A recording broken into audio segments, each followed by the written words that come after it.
All right, we're gonna move very quickly to our next guest, Bob Voulgaris, who is really one of the interesting voices in basketball right now. Follow him on Twitter at Haralabob. I hope I said that correctly. And listen to him right now. Let's bring him in. Hey man, how's it going? Hey guys. Good. How you doing? Great. Thanks a lot for coming Can you on. hear me? Oh, no problem. No problem. Cool. Well, let's move right into it. And one thing that I wanted to ask you about is when I started being less of a fan and thinking more professionally, not too professionally, but a little more professionally about writing about the game, it changed how I looked at it some. When you're gambling on it, does it change your enjoyment of just the sport itself? I think it probably does a little bit. You definitely get a little more awareness for like the really, really silly or dumb things that teams do. But then it also makes you pay attention more, I think. Like when I try to watch games the next day that I didn't have bets on that I'm just trying to research, I find I just like I just like kind of zone out and I'm not really paying attention. But when I actually have a bet on a game, I'm like really focused on like every person on the court, all the decisions they're making, all the other stuff. But when I'm just kind of watching a game as a fan, uh, I don't find it as enjoyable. Actually, I actually enjoy it more when I have a bet on it. To be honest, I think it's more interesting to watch, and you definitely pick up on it a little bit more. Yeah, and so part of what you're doing, I would imagine, is looking for value that isn't that not everyone else is recognizing, right? Because you find that value before everyone else, you can make a smart decision on a bet. What are some of the things you look for in a team that you think that the average fan or the average even analyst isn't paying attention to that can give you an edge? I think a lot of a lot of it is just, I mean, without giving away too much, because that's kind of a problem too. It's like if you have an edge, and then you tell Yeah. people what your edge is, then it's not there anymore. But I mean, I think it's a lot of it is just like paying attention to certain situations, maybe trying to predict what a given team will do in a given matchup versus what a team should do. I think that was kind of like I've talked about that before. That was kind of like my aha moment where I kind of figured out how to win was forget about what you think a team should do versus another opponent, but just think about what you think they will do and whether or not that'll work. Because a lot of times you might have some ideas that may or may not work, but they are going in a completely different direction and they're going to do something else. So that's kind of a really, I mean, that, and then just paying attention to the way teams are playing, how much time they have. This year it's completely different because teams don't have any time to practice at all.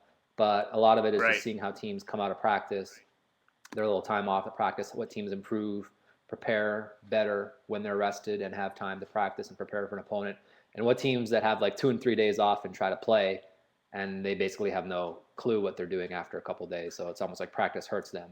So that might be two of Yeah. the Would things I you would look at. do you feel comfortable sharing any insight on what teams look real sharp after a few days?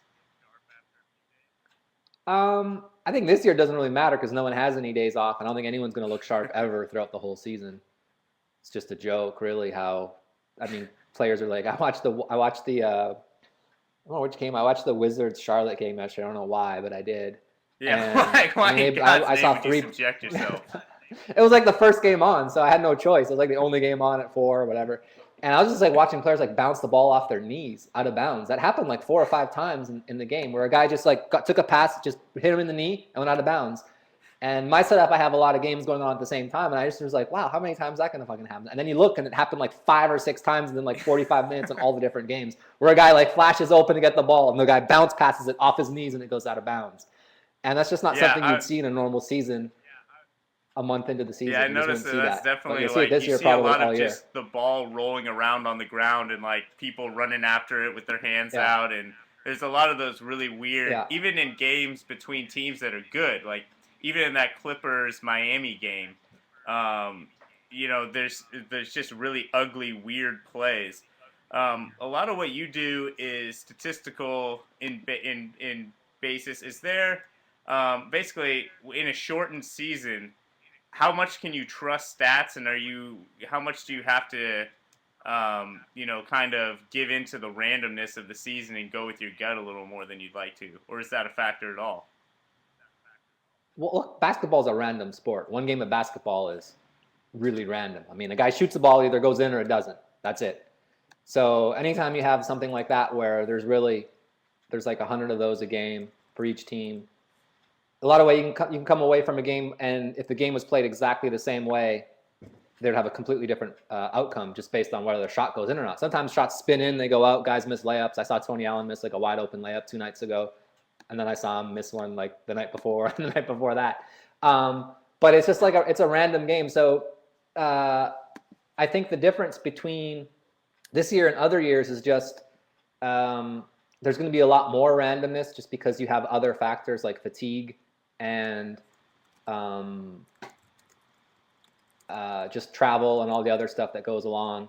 But I read something where Mark Cuban said that this year's stats can't be trusted at all. They're dirty stats.